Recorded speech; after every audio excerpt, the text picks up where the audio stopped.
Fuoco incrociato tra il deputato nazionale Michele Sodano del Movimento 5 Stelle e il sindaco di Agrigento Lillo Firetto. La mela della discordia, ancora il bando periferie e cuore della Cherelli, fondi per il progetto Girgenti. Ieri è iniziata la nuova polemica, suon di comunicati stampa. A sferrare il primo è stato Sodano, che inizia parlando di promesse mantenute, riferendosi ai 5 Stelle.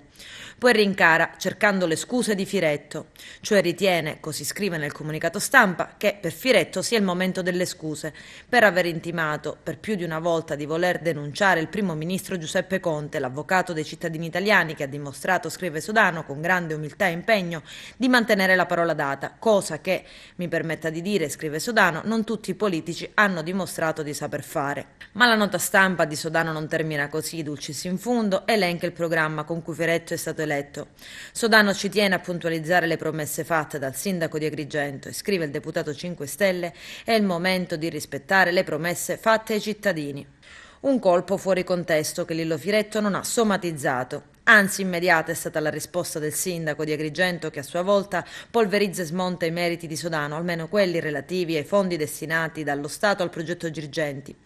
Francamente, scrive, non so di quali promesse mantenute stia parlando il deputato Michele Sodano. È chiaro il tentativo maldestro del giovane pentastellato di appropriarsi di meriti altrui. Ed ancora scrive Firetto, Agrigento non aveva ottenuto alcuna promessa da chi che sia, ma ha dovuto lottare assieme ad altre città italiane per il mantenimento di un diritto già acquisito.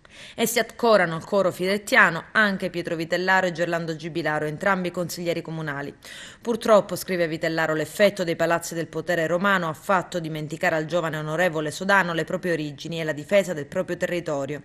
Gibilaro rincara. Più di finanziare dovrebbe parlare di restituire ciò che era già dei comuni, non sulla base di fantasie dei sindaci, ma di convenzioni regolarmente sottoscritte e registrate alla Corte dei Conti.